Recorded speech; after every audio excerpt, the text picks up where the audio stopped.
Hello and welcome everybody to today's NLP seminar. My name is Felix Steinberg. I'm a senior research scientist at AIR Sweden, and I'll be the host today. I'm delighted to introduce our speakers today. We have Ibrahim Alabdulmohsin and Xiaohua Zhai from Google Brain. And they will talk about revisiting neural scaling laws in language and vision. Ibrahim, the floor is yours. Okay, thank you. So hello, everyone.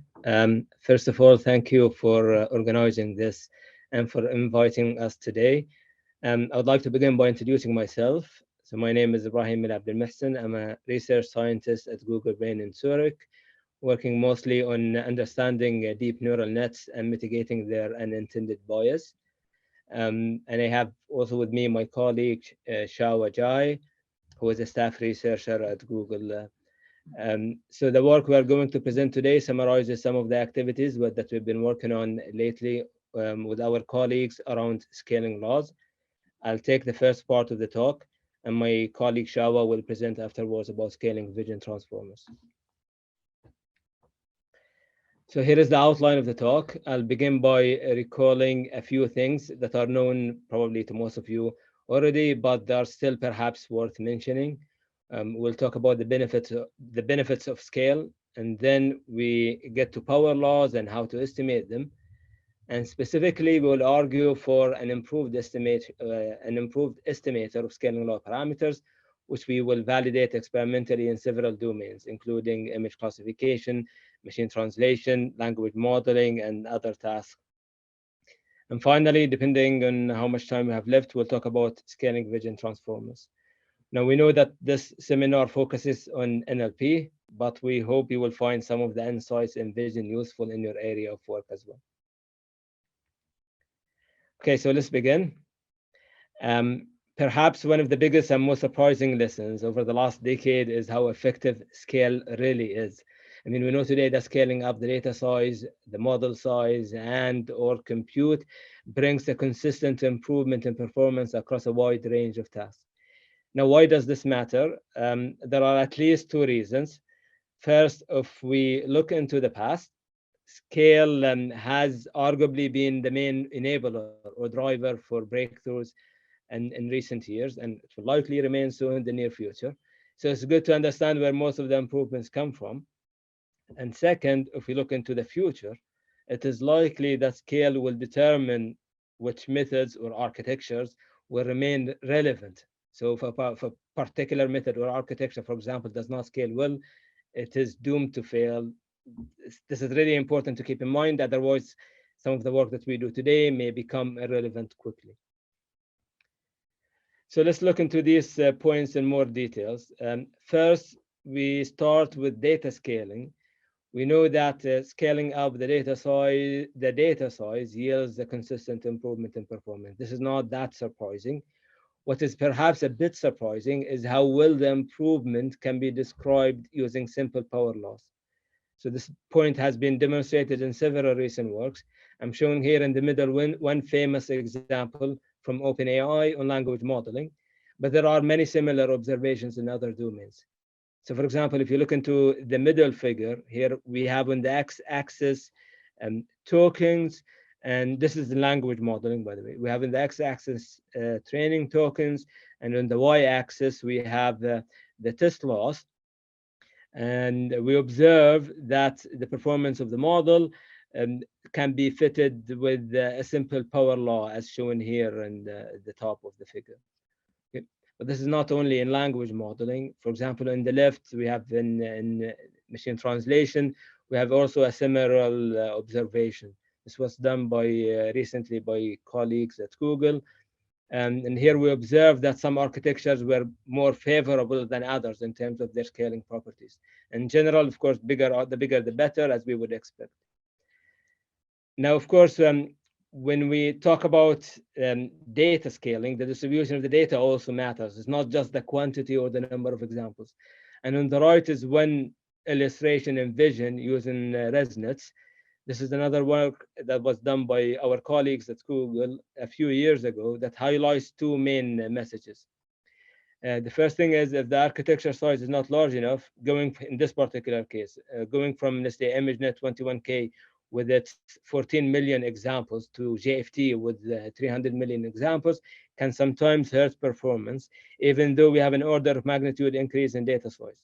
However, this is not to say that, okay, more data hurts. That's actually another different topic. That's possible, but that's a different topic. Here, what's important to keep in mind is that the distribution is different. And of course, ImageNet 21K is a better distribution if we want to evaluate in the smaller ImageNet. But here is the second main takeaway. If the model size is large enough, we will not observe this. It will show a consistent improvement. There is no reverse of gains. Large models tend to be better at extracting useful features from data. So maybe if you have a noisy data source that is scalable, you should not just draw conclusions by trying it on small architecture. You might see a different picture when the architecture is sufficiently large. Which brings us to the second point, which is to scale up the architecture size. In terms of scaling up the architectures, we all know that the bigger the model, the better. And we don't claim to know why. I mean, to be honest, this is an active area of research, but they do. That's one of the main lessons we have learned. So, however, one important lesson that we want to highlight here is that it doesn't matter how you scale up the architecture. This point has been argued quite well in the EfficientNet paper, where the authors show that scaling up all dimensions, such as depth and width together, is better than focusing on a single dimension alone, such as depth. And a similar argument was made also in the big transfer paper by colleagues here in Zurich. Okay, so that's another important point to keep in mind. However, to get the benefits of large models, we also need to scale compute.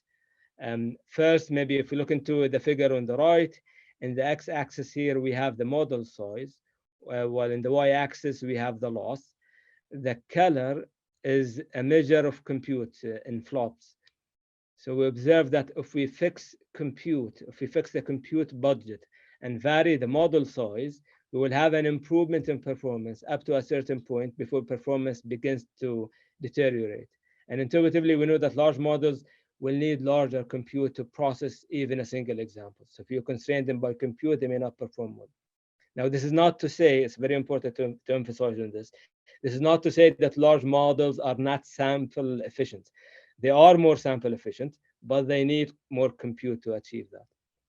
And second, the second main takeaway is when we optimize for compute, if we really pick the best architecture, given the compute budget, what we will observe is something shown similar to what's here shown on the left, where on the x-axis you have compute and in the y-axis you have performance.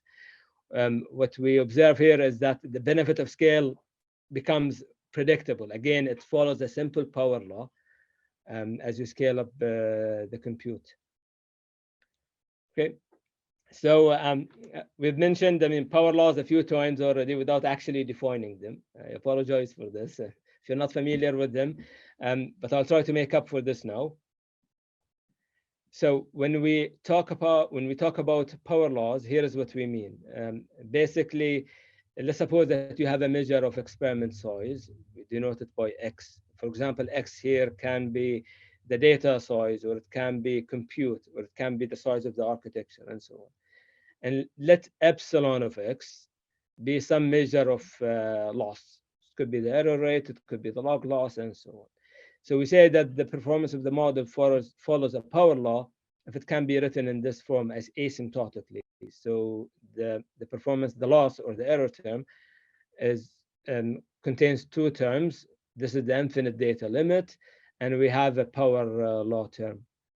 Here, the exponent C is negative while beta is positive. Now, this relation holds asymptotically. Of course, it doesn't hold for small data, but it holds asymptotically. And when multiple dimensions are involved, such as if we care about scaling both data and the architecture size, one surprising decomposition seems to hold, shown here at the bottom, but we will not talk about this today. So today we'll focus on in the simplest case where you only have one parameter for the experiment size. Okay. So a good question to ask is, why do we observe these power laws? And just to simplify our discussion, we can focus on data scaling alone. To understand why we have power laws when we scale up the data size, it's useful to think about two regimes, not just one. The first regime is the classical setting, where the model, the architecture size is small and you have a large enough data set and you want to scale up the size of the data. Now, in this regime, statistical learning theory suggests that power laws would hold with exponents ranging between -1/2 and -1. So, for example, in a recent work, the authors introduced what's called the universal learning setup, in which they fix the distribution of the data, but they analyze performance as you scale up the size of the data. And this is different from the distribution agnostic setup that's often studied in statistical learning theory, such as using the VC bound. That was common in the past, but this one, the interesting thing is that here you fix the distribution of the data, which makes it more relevant to studying scaling laws. And what they show is that in the realizable setting, at least, one has a power law with exponent 1, except in contrived cases. So that's maybe one theoretical argument for it. But a similar argument can be made using arguments based on the central limit theorem, something similar to the central limit theorem, by looking into the variance of the solution. Okay. So when the model size, maybe the main takeaway, when the model size is a bottleneck and the data size is large, we do expect power laws with the large exponents ranging between -1/2 to -1. But as I mentioned, these settings assume that the model is small and the data is large. But today we often operate in the opposite regime, where we have over-parameterization. Which brings us to the second case that is more relevant for deep neural network today. Here we have very large models, essentially with unlimited capacity. And the bottleneck in this case is not in the model size, but it is in the size of the data. And in that case, there is a common argument based on space partitioning that has appeared in several recent works, which predict that we would also have power loss. So it basically says the following. Let's assume that you have over-parameterization, as I mentioned, and that you evaluate your performance using a smooth loss in a bounded domain. If the data resides, if we assume that the data resides in a low-dimensional manifold with dimension d, and that learning is, approximately speaking, equivalent to partitioning the data manifold into small regions and predicting for each region separately. Like, for example, in the cartoon figure on the right, you may think of this as the space, as the data manifold. We partition it into small regions, and then within every region, we make a prediction. In this case, if we want to improve performance, we want to reduce the size of every region. So we want to shrink it by, let's say, a factor of 2. But to do that, you would need about 2 to the power of d more examples, where d, as I mentioned again, is the intrinsic dimension of this data manifold. And in this case, power law emerges with exponent proportional to 1 over the dimension of the data manifold. Now, this is consistent with the common observations that scaling exponents tend to be small in practice. Okay. So that's a bit of good news. I mean, if one knows the intrinsic dimension of the data manifold, you can estimate the scaling exponent and use it to predict the benefit of scale, but we often don't. However, we can still predict the benefit of scale empirically, and this is what's often called the learning curve extrapolation method, as shown here.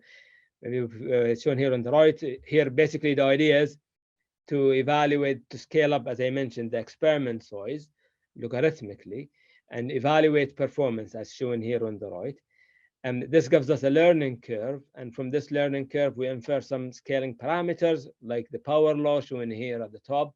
And from there, we extrapolate what would happen if you increase the experiment size, like the data size in this case. So this is called learning curve extrapolation. It has found several potential applications. For example, it's a tool, it's a useful tool for understanding deep neural networks when they work well and when they don't. It has been used, for example, for sample size planning, especially in data scarce applications like in healthcare. It can be used to accelerate experimentations, where you terminate experiments early if you can predict what the final accuracy will be. And it has also been suggested as a useful tool for neural architecture search. And this is relatively cheap due to the logarithmic scaling of the size. Now, one may object at this stage that there seems to be at least emerging capabilities which do not seem to be predictable. You probably have seen in a few recent papers where the performance seems to suddenly improve when scale reaches a critical level, like what's shown here on the left. So here, these are tasks taken from the big benchmark. And in the x-axis, we have the scale of the model, the effective parameter count. And in the y-axis, we have a score. So the higher here, the better. And in some tasks, what has been observed is that, okay, basically you don't see an improvement of scale until you reach a critical threshold. Then you suddenly see a big improvement in performance. However, it has been also argued, lately, that this breakthrough performance may be an artifact of the chosen metric. So in this particular figure, the metric is something similar to accuracy. So it's not really well motivated. And it's often better to use the log loss, which has a well-defined, it has a probabilistic interpretation. And if you do that, we get the figure on the right, which is smoother and seems to be more predictable. Okay, so now the next question is, how do we estimate those power law parameters reliably? At first sight, it may seem to be an easy task, but there is a pitfall that one should keep in mind. Specifically, when we talk about scaling law parameters, we are really talking about scaling laws that extrapolate beyond the data range that you have previously seen. And that's essentially why we try to estimate those parameters, because we want to extrapolate. We want to predict what would happen if you increase the experiment size. But extrapolation is a different beast from interpolation. So for example, you can always improve interpolation by adding more parameters, but that doesn't mean that you will do better in terms of extrapolation. And let me show you an example just to illustrate the difference. Suppose in the left figure, you have the learning curve shown here in green. So these are, so x-axis here will be the number of examples you've seen during training, and the y-axis will be a measure of performance. And this is actually taken from a real experiment where we evaluate on 10-shot accuracy on ImageNet. So you have the learning curve shown here in green, and now you want to estimate the power law parameters. What you will observe is that you can really range, you can pick any scaling exponent from -1/4 to almost -1/2, and you will still fit the data almost perfectly well. So which raises the question, okay, so how do we even, then in this case, how do we define these scaling parameters? Okay, but maybe one way is to say, okay, so you can pick the parameter that does best on the learning curve, and that's what we would call here the interpolation criteria shown on the right. But this does turn out that it wouldn't give you a good estimate of the scaling parameters. So the orange curve here on the right, this is when you evaluate using extrapolation, while the blue curve is when you evaluate using interpolation, and they don't agree. So that's one thing to keep in mind. And if in case you are wondering about the first dip here in extrapolation, this just happens by accident. If you were to plot that solution, you will see the black curve, which doesn't cover, which is not the right slope, but it happens in this particular case to get to extrapolate well in this region, in this data range. Okay, so what are we trying to say? What's the main takeaway here? Two things. First, if you want to report scaling law parameters in your study, we believe it is important that you validate them first by measuring how well they extrapolate, not just by fitting them into the learning curve and then just picking the parameters that seem to fit best. It's important to validate those parameters by measuring how well they extrapolate. And we believe that if you failing to do this would not be very different from using the training laws to evaluate the performance of the models, which we all know to be invalid. And second, one should use methods that extrapolate better, because those give more reliable estimates of the scaling law parameters. Okay. So, okay, fine. The first point is clear, but how do we use better estimators? How do we estimate scaling law parameters more reliably? In the literature, there are at least three commonly used methods to estimate scaling parameters. And let's go through them quickly. So the first method is just to assume a power law throughout the domain of X without really any saturation as you increase the experiment size. This has been used in several applications, including in language modeling. But the problem with this is that you just assume that as you scale up the experiment size, eventually your performance, your error or your loss will converge to zero, which is a strong assumption. So that brings us to the second model, which assumes that you have saturating performance for large X. And this is by far the most popular method, and it has been used extensively in the literature.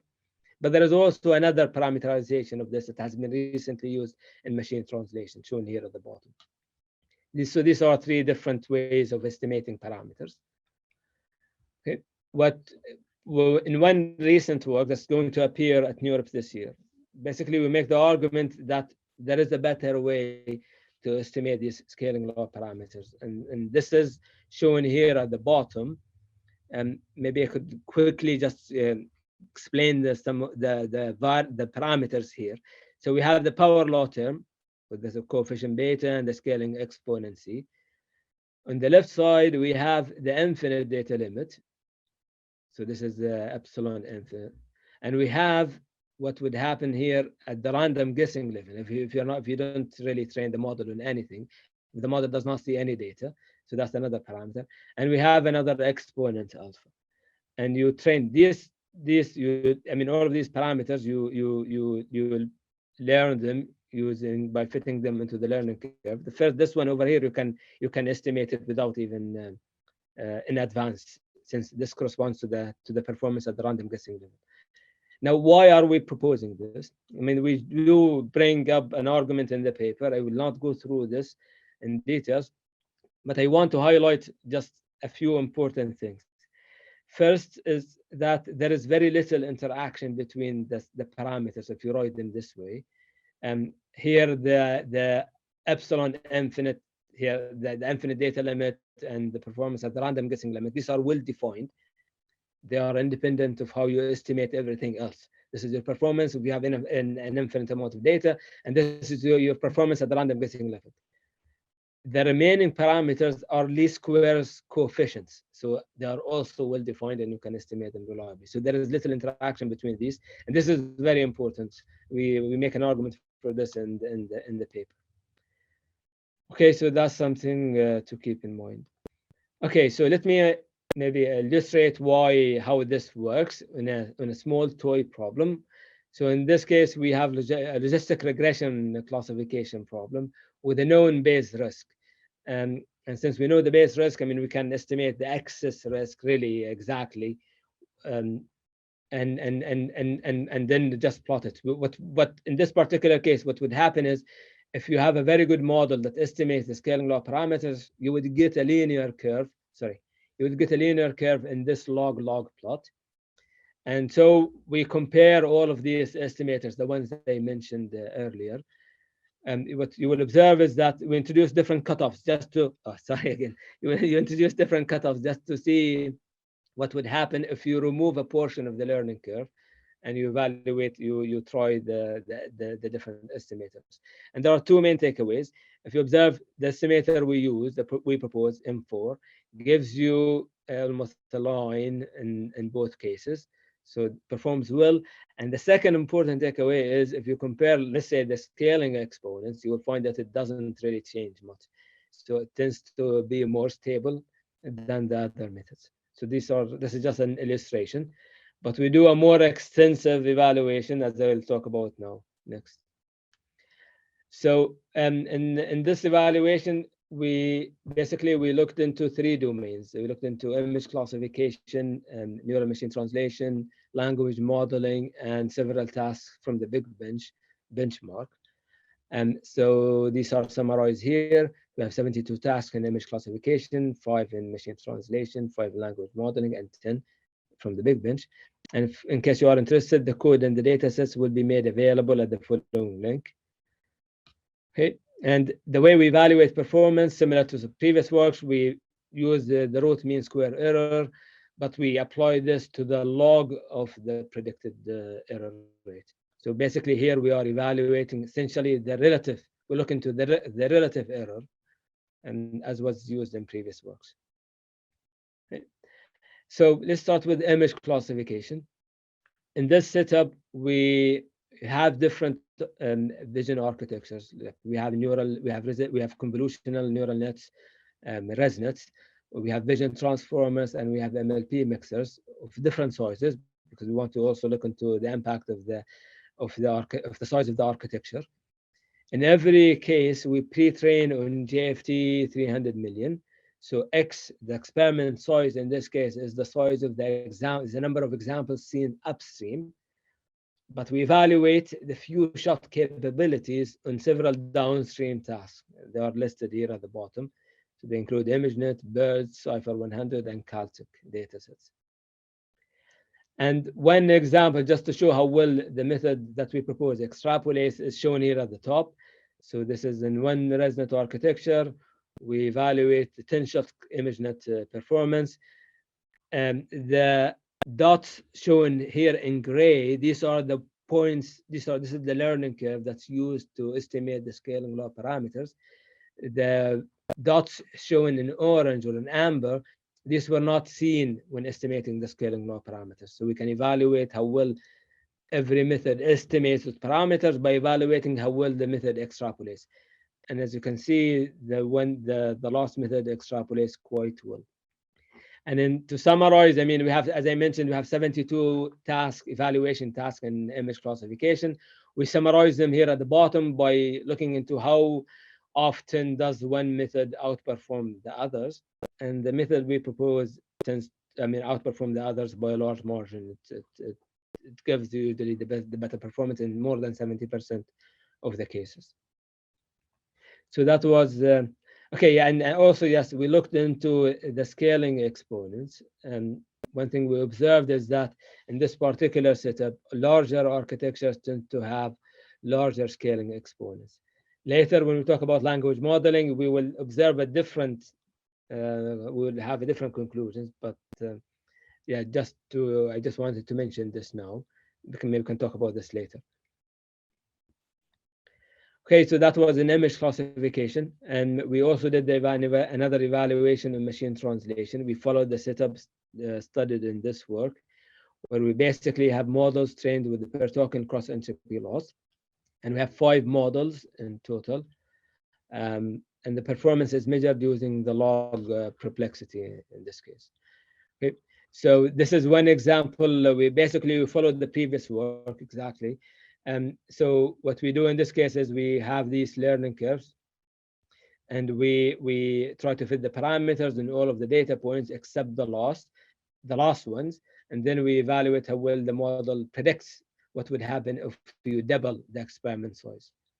That will be the last points in the figure here.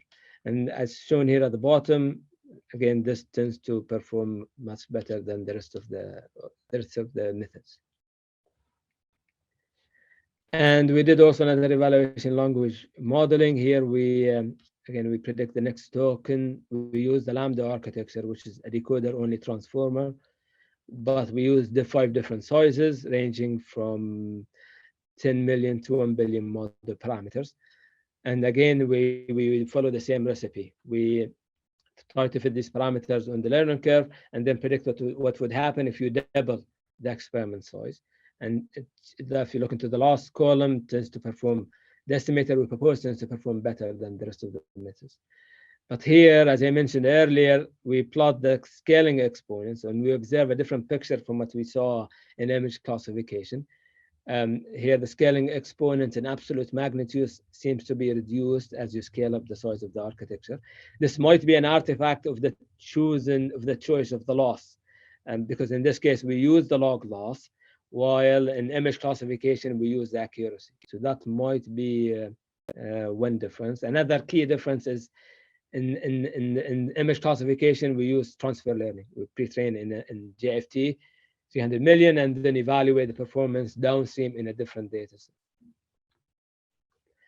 And finally, we also did the evaluation on several tasks from the big bench, where we pre-train, again, the same architecture I mentioned here. The one in the middle is Lambda, it's a decoder-only transformer.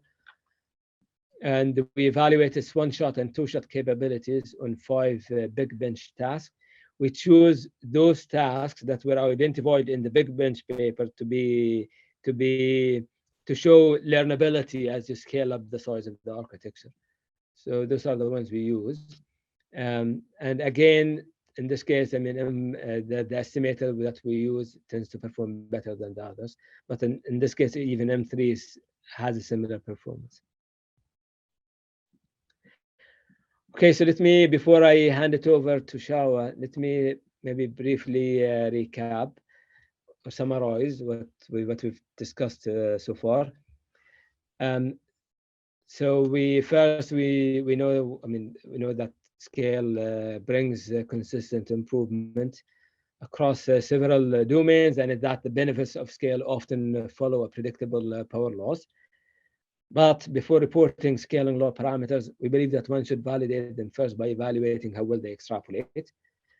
And there are several ways to estimate the scaling law parameters. There have been several ways in the literature. We introduced one new method that seems to extrapolate more accurately than previous works. And we evaluated this in several tasks. And if you are interested, I mean, a benchmark data set comprising of these 92 evaluation tasks will be available at the following link. They're not yet there, but they will be soon. Okay, so and with this, I hand over to Xiaohua. We'll talk about scaling vision transformers. Yeah, thanks, Ibrahim, for the talk. And I will take over and use the last 10 minutes to dive deep into the scaling vision transformer effort we have done in the vision domain. And this is also the major motivation of why we come up with the in-depth study of the scaling laws we came up in Ibrahim's talk for vision language. So providing a bit background, vision transformer is taking the vanilla transformer architectures from the NLP domain for vision problems. The idea is very simple. It takes the input image in the pixel space and cut it into non-overlapping patches. And then for each patch, it tries to apply a linear projection layer and mapping that into embedding space. And we treat each patch embedding as a token. So this would become identical to the language domain with a token sequence. And we use a transformer architecture having a single token just for classification head, and we use this one for classification. So this is a major architecture we are adopting. The second background of why do we want to scale up vision transformer is this plot, which Ibrahim shared in his talk at the beginning, that on the x-axis, it shows different dataset size from 1 million ImageNet, 13 million ImageNet 21K, and 300 million JFT. And to the y-axis, it's ImageNet top 1 accuracy. It's the most popular benchmark in the vision domain. And you can see two architectures. The first one is BIT. It's based on ResNet. It's a gray area. You can see that by going from left to right, the model actually goes up and then going down. This shows that if you use a small model, then the small model may not make use of the giant data set. Only when you scale up the model size, like the top curve with the biggest architecture from the ResNet, you see it jumps on ImageNet and getting higher on ImageNet 21K and getting even higher on JFT 300 million. And those bubbles in this plot is using the vision transformer architecture. You can see that with ImageNet dataset, the vision transformer is slightly behind the ResNet. But once you have enough data, this model actually overtakes ResNet. So we were thinking, if we continue scaling up in this plot to the right-hand side, can we make the model performing even better? And let me show the key results of our study. The first question we want to answer is the impact of the dataset size. So in this effort, we bring up a dataset called JFT 3 billion. It contains 3 billion images plus the multi-class labels. And we split this dataset into different subsets like 30 million, 300 million, 1 billion, and 3 billion to understand the impact of different dataset size. And the second, we bring up a lot of different model sizes. So you can see that from the small S28 So the number after slash is the patch size of a given image. So that means the larger patch size, the less tokens you will get from image, just because it split the image into less patches. And going to the biggest model, it used smallest patch, 14. And the parameters also goes from 5 million to 1.8 billion parameters. And you will see results of all of those models later. This plot shows all of the experiments we run on the GFT, different GFT subsets. And we use different dot size represent the model, the data size. And then we use different color to represent different models. And in this plot, you see different curve. You see the curve collecting different points. So this is using the same model size, the same data set size, but training for different durations. Like if you train for shorter, it will land using less compute. If you train for longer, it will use more compute. So you will see with the exact same setup, if you invest more compute, how this curve behaves. And this plot, x-axis shows the compute. It's a TPU version 3 core days. And the y-axis shows the ImageNet fine-tuning error rate. And we also estimate the scaling loss fitting the frontier of this plot. So it's interpolate, as Ibrahim introduced. It's not extrapolate. We get all of the points, and then in a collab, we try to get up with a curve, with a best fitting curve. So that's not guaranteed to scale well to the future, but to get a better extrapolate. So I recommend to use a recipe which Ibrahim presented, which is named M4 in the paper. So share a bit of the conclusions we saw from the vision domain. The first one is scaling up compute, model, and data. The three axes together improves representation quality. It's very interesting that in this plot, you see on the rightmost point, it takes up to 10,000 TPU v3 core days. It achieves the best ImageNet fine-tuning error rate. And if you look at those very tiny dots, so the tiny dots means the model is trained on a very small subset of GFT. In this case, it's 30 million. And if you train this model for very short, let's look at the points on this curve. Very short, it's actually close to this Pareto frontier. But if you keep spending more compute on this small data set, like training longer, you will see this curve actually goes away from the frontier, and it leads to overfitting performance, like using a lot of compute, but the error rate does not decrease on ImageNet. And the second observation is that representation quality can be bottlenecked by the model size. So in the second plot, you see the x-axis shows the model G flops.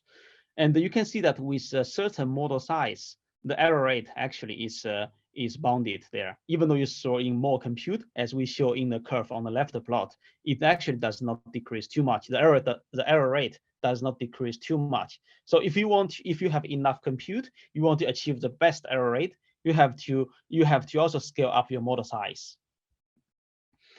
The third observation is that the large models benefit from additional data. Like in this plot, x-axis shows the dataset size, and you can see that even going from 1 billion examples to 3 billion examples, we see a big jump on the quality of the error rate on ImageNet. So if you have enough compute, you also need to construct a large enough data set so that you can get the best error rate. The fourth observation is also quite interesting and also counterintuition, that in this plot, x-axis shows image seen during your training. So this number means your mini batch size times the training steps. So like how many images you have seen during your training progress. And the y-axis shows the same fine-tuning error rate. And we have three curves representing three different models: tiny, the smallest, base, medium model, and large, a big model. So you can see that to achieve the same error rate, one has a large model like L16. It actually converges much faster. So it just needs less than 100 million image seen to achieve the same error rate. While with a tiny architecture, you have to train super long. So large models is more sample efficient. Like if you don't have enough models, maybe we're using a larger model can help you converge faster on your data set. And finally, we redo the same study on the public ImageNet 21K dataset, so it's smaller. As you can see here, we also try different subsets, like up to 13 million, which is the size of the original ImageNet 21K dataset size. And we try to get a few subsplits, like 1.3 million and different subsplits. You can see the same scaling laws hold on this small dataset. And we also estimate the parameter of our scaling laws function. Okay, so yeah, that's it to summarizing the scaling laws we observed in the vision domain. And the model also performs on top of ImageNet when we released this paper. And recently we just released a larger model, and we will see whether we have time to cover that. And the model, the biggest model, we call it Big G giant, is on top of diverse vision problems. Like in this plot, it shows a few shot learning on ImageNet.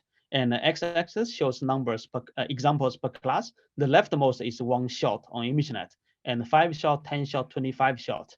And the y-axis shows the ImageNet top 1 accuracy. So the very promising point is that our model, the VIT Giant 14, it can achieve 85% accuracy with only 10 shot on ImageNet. So that means we see only 1,000 classes times 10 example per class. So it's 10,000 in total. This model already goes close to 85% top 1 accuracy.